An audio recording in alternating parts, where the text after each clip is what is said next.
Sleeping Beauty.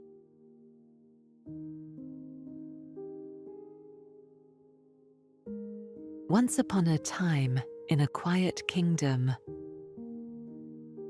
a king and a queen longed for a child. For many years they waited. At last, their wish was granted. A daughter was born. The bells rang. The people rejoiced, for hope had bloomed in the royal house. To honor the child, the king and queen prepared a great feast. They invited wise women from across the land. These wise women brought blessings as gifts. Kindness, courage, and a heart that would love truth. But one was forgotten.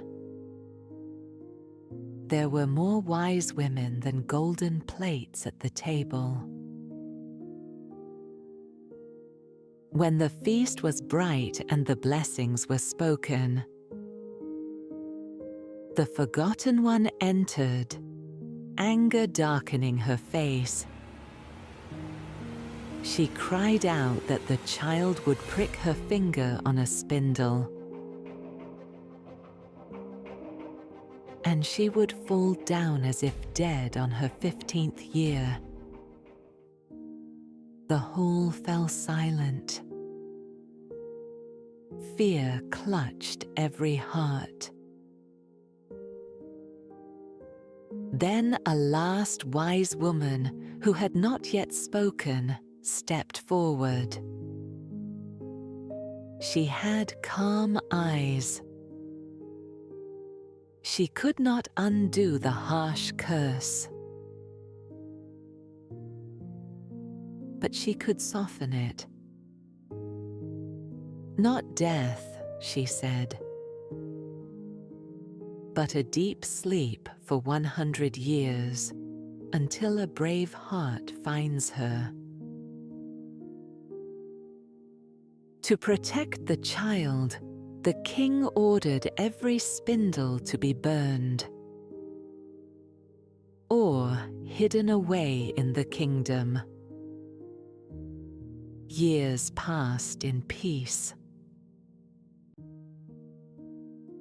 The girl grew gentle and wise, like sunshine after rain.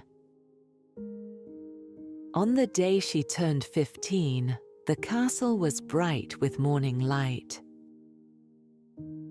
and it was quiet with ordinary tasks. Wandering through rooms she had never seen,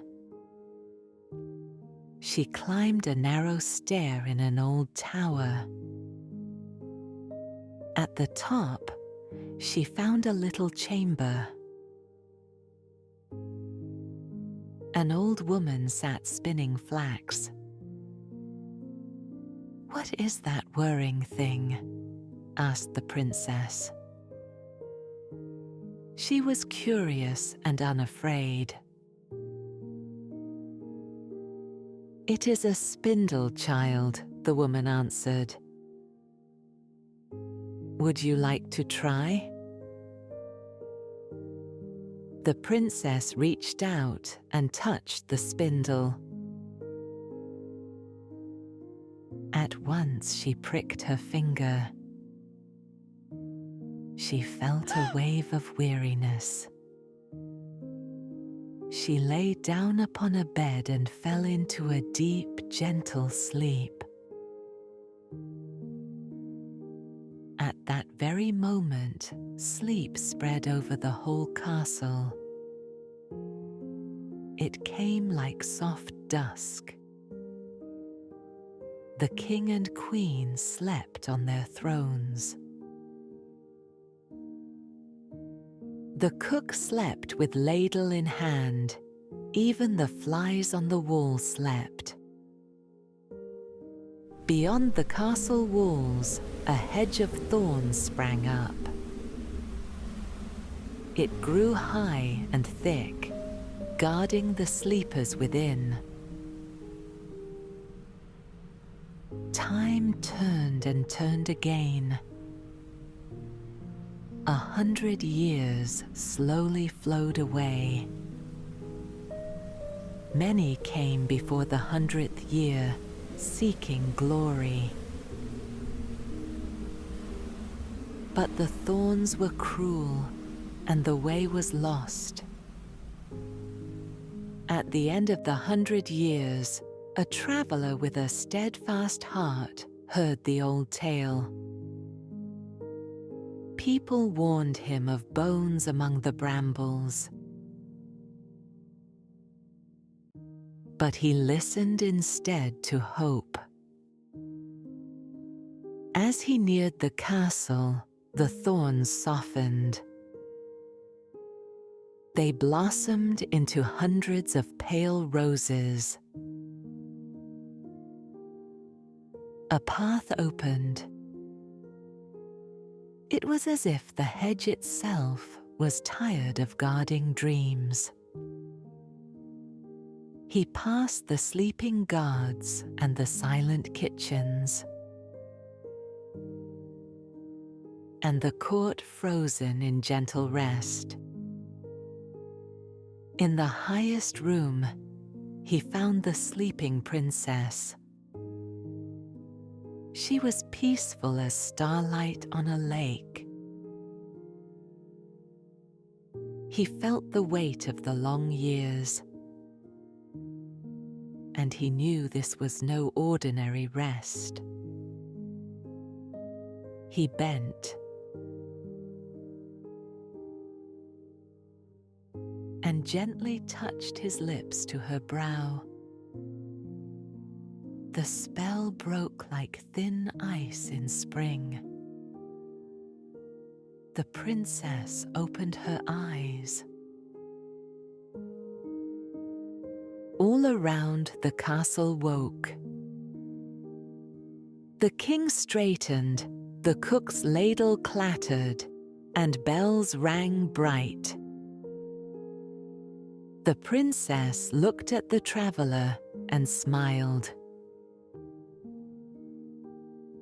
Not because of magic alone, but because kindness had found her. They walked through the halls together.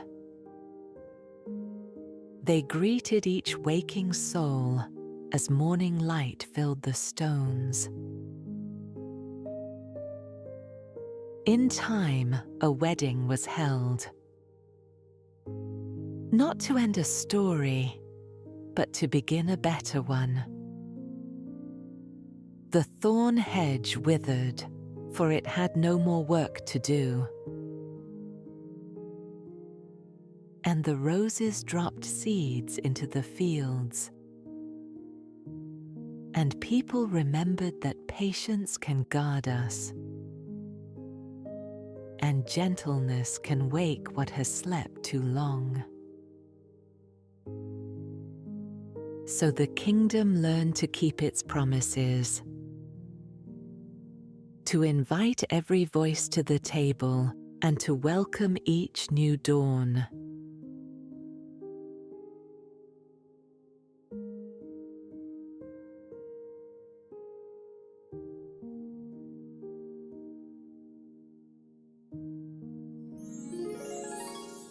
Good night from Safira Dreams. May your dreams be filled with wonder, and may every story bring peace. Safira Dreams, where stories become dreams.